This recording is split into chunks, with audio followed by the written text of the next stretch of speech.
மடுவுக்கும் மலைக்கும் உள்ள வித்தியாசம். மடு எங்க, மலை எங்க? மடுவுக்கும் மலைக்கும் உள்ள வித்தியாசமாகத்தான் மோடி எம்ஜிஆர் பார்க்க முடியும்.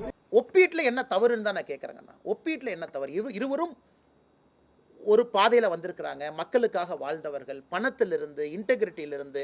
இதில் நீங்கள் சொல்லுங்கன்னா உங்கள் கருத்தை நான் ஏற்றுக்கிறேங்கண்ணா. இல்லை, என்ன பொறுத்தவரை இருக்கு சொல்லுங்க.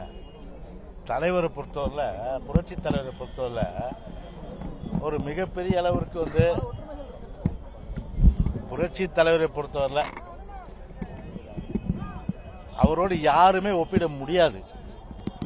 ஒப்பிட முடியாத அளவிற்கு ஒரு மாபெரும் தலைவர் என்று சொன்னால், வரலாற்றிலே முத்திரை பதிக்கக்கூடிய தலைவர் சொன்னால் புரட்சி தலைவர் எம்ஜிஆர் அவர்கள் தான்.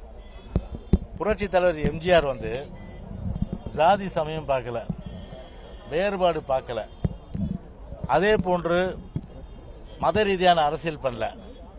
இதெல்லாம் அண்ணாமலை ஒத்துக்கிறாரா? இதெல்லாம் தலைவரை பொறுத்தவரை விவசாயிகளாக இருந்தாலும், தொழிலாளர் இருந்தாலும், நெசவாளர் இருந்தாலும், மீனவர்களாக இருந்தாலும் சரி, இந்துவாக இருந்தாலும் சரி, கிறிஸ்துவ மக்களாக இருந்தாலும் சரி, இஸ்லாமிய மக்களாக இருந்தாலும் சரி, ஜெயின மதத்தை சார்ந்தவர்களாகவும் சரி, அதே போன்று சிறுபான்மை மக்கள் நிறைய பேர் வாழுகின்ற தமிழ்நாட்டிலே எல்லோருமே போற்றக்கூடிய ஒரு மிகப்பெரிய ஒரு மாபெரும் தலைவர் புரட்சி தலைவர் எம்ஜிஆர். அப்படி மோடியை பாராட்டுறாங்களா? சொல்லுங்க. சரி, எங்களுடைய திட்டங்கள் புரட்சி தலைவர் காலத்தில் எவ்வளவோ திட்டங்கள் கொண்டாந்தாங்க. அன்றைக்கு குறிப்பா சொல்ல போனோம்னா, ஒரு சமூக நீதி என்ற அடிப்படையில் 50% இடஒதுக்கீடு அன்னைக்கு கொண்டு வந்தது யார்? அன்னைக்கு புரட்சி தலைவர் எம்ஜிஆர் தான் அன்னைக்கு கொண்டு வந்தார். அன்னைக்கு புரட்சி தலைவர் எம்ஜிஆர் கொண்டு வந்து, அதன் பிறகு பாத்தீங்கன்னா 20-30 திரு கருணாநிதி பிரிச்சார். அந்த 50 தான் பிரிச்சாரு. கருணாநிதி ஒன்றும் பிற்படுத்தப்பட்ட சமுதாய மக்களுக்கும் மிகவும் பின்தங்கிய மக்களுக்கும் எதுவும் செய்யல. தலைவர் கொண்டு வந்த 50 தான் 30-20 ஆக்கினாரு. அதுக்கும் ஒரு ஆபத்து வந்தது. 69% இடஒதுக்கீடு. அதுக்கு முழுமையா பாதுகாப்பு கொடுத்து சட்டத்தை திருத்தி 9வது அட்டவணையில் சேர்த்து இன்னைக்கு 69% இடஒதுக்கீடு. பழங்குடியினர், ஆதிதிராவிடர்கள், பிற்படுத்தப்பட்டவர்கள், அதே போன்ற மிகவும் பின்தங்கியவர்கள், இவரெல்லாம் 69% இடஒதுக்கீடு அனுபவிக்கிறோம் சொன்னா திமுக காரணமா இல்ல மோடி காரணமா? அண்ணா திமுக தான் காரணம், அம்மா தான் காரணம். இப்படி ஒவ்வொன்றா நாங்கள் எடுத்து சொல்ல முடியும். அதனால ஜாதி மத இனத்தை எல்லாவற்றையும் கடந்து நிற்கின்ற சமத்துவம் பார்க்கின்ற ஒரு இயக்கம் அனைத்து இந்திய அண்ணா திராவிட முன்னேற்ற கழக இயக்கம். அதனால்தான் தலைவரே சொன்னாரு, பிரிவினை நாடும் சமநிலையில் இணைவோம் என்ற அந்த கருத்து. இன்றைக்கு அந்த அளவுக்கு இன்னைக்கு பிஜேபி கொள்கை இருக்கு. இன்னைக்கு மதத்தால பிரிவினை பண்றது தானே அவங்களுடைய வேலையாவே இருக்கு. சமநிலை எங்க இருக்கு? இன்னைக்கு வெண்ணெய் ஒரு கண்ணில், சுண்ணாம்பு ஒரு கண்ணில்ன்ற மாதிரி சிறுபான்மையின மக்கள் ஒரு கண்ணிலையும் மற்றவர்கள் ஒரு கண்ணில்ன்ற மாதிரி தானே இருக்கு. அதில் இதை எந்த நிலையிலும் அவரோட ஒப்பிடவே முடியாது. மடுவுக்கும் மலைக்கும் உள்ள வித்தியாசம். மடு எங்க, மலை எங்க? மடுவுக்கும் மலைக்கும் உள்ள வித்தியாசமாகத்தான் மோடி எம்ஜிஆர் பார்க்க முடியும். ஆனால் இன்னைக்கு அதிமுக இருக்கக்கூடிய தலைவர்கள் காலையிலிருந்து என்னுடைய அலைபேசிக்கு அழைத்து பேசினார்கள். இன்னைக்கு இருக்கக்கூடிய பெரிய தலைவர்கள் எத்தனையோ பேர் வாட்ஸ்அப்பில் எனக்கு மெசேஜ் போட்டிருக்காங்க. அற்புதமான ஒப்பீடு. அதாவது மோடி அவர்களுக்கும் புரட்சி தலைவர் எம்ஜி ஐயா அவர்களுக்கும் நிறைய சம்பந்தம் இருக்குது, அதை கரெக்டாக சொல்லியிருக்கீங்கன்னு.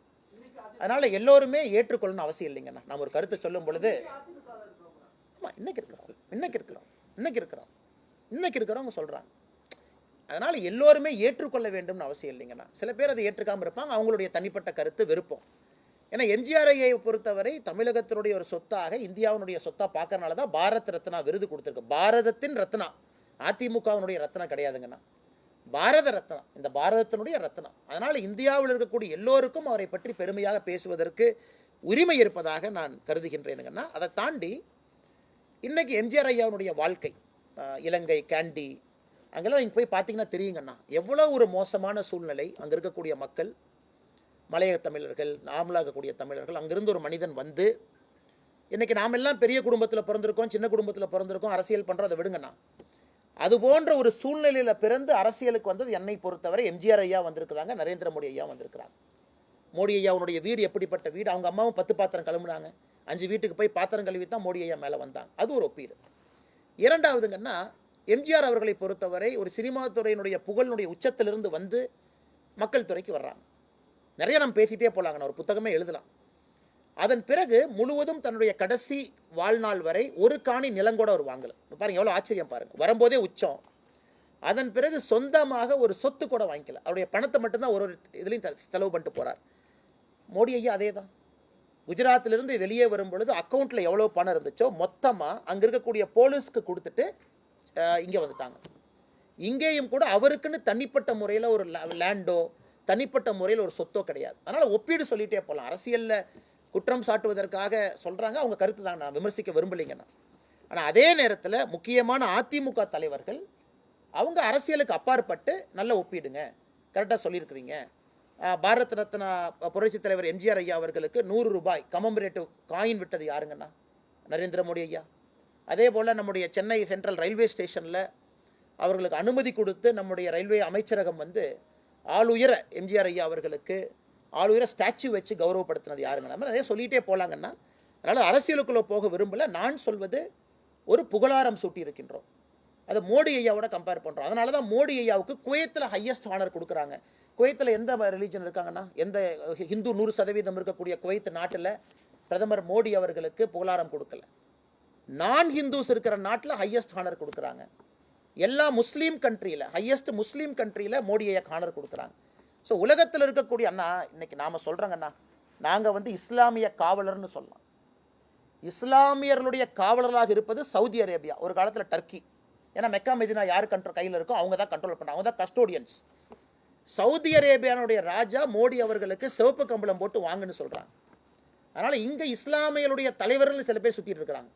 அதாவது இஃப்தார் விருதுக்கு போயிட்டு ஒரு தொப்பியை போட்டுட்டு அவங்களுடைய குல்லாவை போட்டுட்டு நான் வந்து இஸ்லாமியர் காவலர், நான் இஸ்லாமியருடைய காவலராக உலகத்தில் இருக்க organisation of Islamic countries OIC, Saudi Arabia custodians of Mecca and Medina, அவர்கள் எல்லோருமே மோடி அவர்களை உலகத் தலைவராக சிவப்பு கம்பளம் போட்டு வரவேற்கும் பொழுது இன்னைக்கு கிணத்து தவளையை போல தமிழ்நாட்டில் சில பேர் என்ன சொல்கிறாங்கன்னா, பாரதிய ஜனதா கட்சி இஸ்லாம் மதத்துக்கு எதிரி, பாரதிய ஜனதா கட்சி இந்த மதத்துக்கு எதிரின்னு.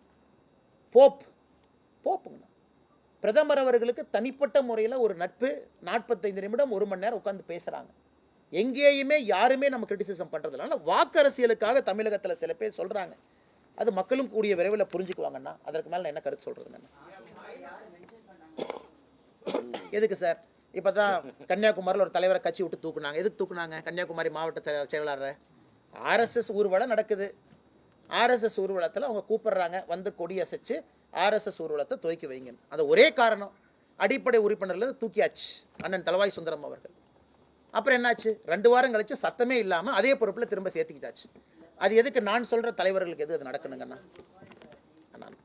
என்னை பொறுத்த வரைக்குங்கண்ணா, புரட்சி தலைவரை விரும்புகிறவங்க அதிமுகவில் தான் இருக்கணும்னு அவசியம் இல்லை இல்லைங்கண்ணா. பிஜேபியில் எத்தனையோ பேர் இருக்கிறாங்க, திமுகலையும் இருக்கிறாங்க, எல்லா கட்சியிலும் இருக்கிறாங்க. ஆனால் நான் சொல்வது, ஒரு பாரத் ரத்னா ஐயாவை நீங்களையும் அடைச்சி வைக்கிறீங்கன்னு தான் நான் கேட்குறேன். எங்கள் சொத்துன்னு ஏன் நினைக்கிறீங்க? மக்கள் சொத்துன்னு நான் சொல்கிறேங்கண்ணா. அதனால் இன்றைக்கி அதிமுக காரங்க சொன்னது நான் சொன்னால் கூடங்கண்ணா, எத்தனையோ கட்சி நண்பர்கள் இருப்பாங்கண்ணா. திமுக இருக்கவங்களும் புரட்சி தலைவருடைய ஃபேன் இல்லை நீங்கள் சொல்கிறீங்களாண்ணா. அதனால் இது ஒப்பீட்டில் என்ன தவறுன்னு தான் நான் கேட்குறேங்கண்ணா. ஒப்பீட்டில் என்ன தவறு? இருவரும் ஒரு பாதையில் வந்திருக்கிறாங்க, மக்களுக்காக வாழ்ந்தவர்கள், பணத்திலிருந்து இன்டெகிரிட்டியிலிருந்து. இதில் நீங்கள் சொல்லுங்கன்னா உங்கள் கருத்தை நான் ஏற்றுக்கிறேங்கண்ணா. செய்திகளை உடனுக்குடனும் துல்லியமாகவும் தெரிந்து கொள்ள சப்ஸ்கிரைப் பண்ணுங்க.